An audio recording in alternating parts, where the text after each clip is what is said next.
and possibilities of any ceasefire deal, the fate of President Assad matters hugely. His continued presence in Damascus has been a major stumbling block for any coordinated attempt to stop the fighting. Long accused of killing thousands of his own people and using chemical weapons, early this week, the Syrian leader hosted a delegation of British peers and priests, among them the Reverend Michael Nazir-Ali, the former Bishop of Rochester. He claimed that President Assad was being unfairly demonized in the West, but has been facing mounting criticism over his trip. Well, he joins me now. Welcome to the program, Bishop. Yes, so, hello. Unfairly demonized in the West, did you really mean to say that? Yes, I mean, our trip was not to visit him. Our trip was really to visit the Syrian people. But you did say that about Assad. And particularly Christians, as well as Muslim leaders and other community leaders, and victims of the war. But of course, if you're in Syria and the president invites you to visit him, you do visit him. And we did. And we were very frank with him about some of the issues that we wanted to raise. But yes, I mean, we talked to President Bashir in the Sudan, and to the mullahs in Iran, and Senator Kerry was talking yesterday about being willing to sit down with the North Koreans and with Mugabe in Zimbabwe. So what is unique about Assad then? But there's a difference between talking to these people and saying that if they've been behaving as badly as he has been, that they have been unfairly demonized. Well, I mean, if you're a victim of a barrel bomb attack or a chlorine gas attack, that's a deeply insulting thing to say. These reports are completely unverifiable. They come from rebel sources. They've not been verified. I've talked to senior British journalists in Syria. The UN has verified them. Yes, but who is responsible for them is the point.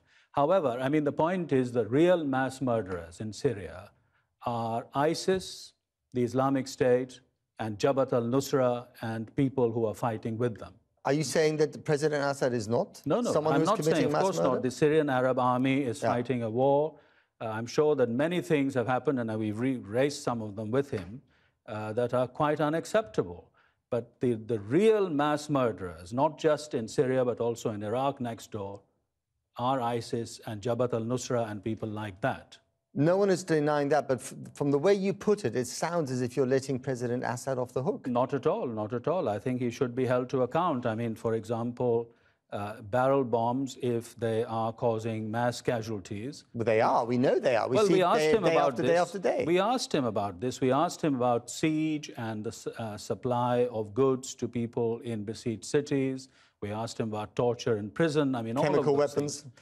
Chemical weapons. Of course, his point is that he has, or the Syrian government has placed chemical weapons under the inspection of the United Nations since last year.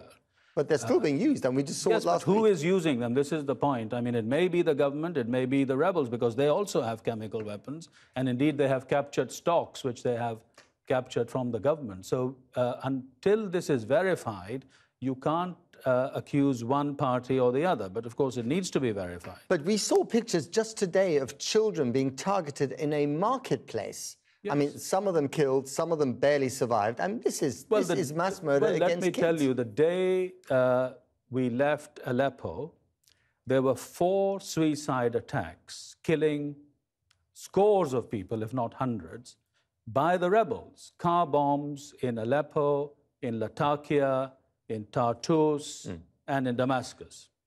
So who's responsible for that? But when missiles come from the sky, when barrel bombs fall out of planes, we know that only one side can be responsible because the other side doesn't have planes. Well, no, they don't. We know who's got the planes in Syria. This is true. It's the Syrians and the Russians. This is absolutely true, but the rebels have other weapons.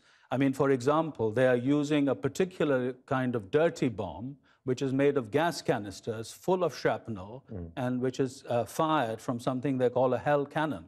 Well, I've seen that. I mean, that is no better than anything else. In Aleppo. Right, in Aleppo itself. In Aleppo and you're confident it was used by them. That's the evidence that you've collected. Absolutely. You ask anybody, the gas canister bombs are used by the rebels. So one final question. Do you think that there's any hope for this deal at the moment?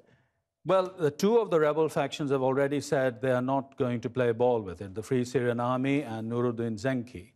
I doubt if Ahrar al-Sham and Jaish al-Islam, the other 2 Islamist groups, will play ball either. President Assad has said already that he will. He will go along with it. I hope that it succeeds. I pray it succeeds. There are a transitional agreement where the government, the internal opposition, the exiled opposition, and whoever there is left of the moderate opposition, there's not much left, a senior British journalist told me of them, that could work with goodwill on every side. That's a big if. Bishop Nazir-Ali, thanks very much indeed. Thank you indeed.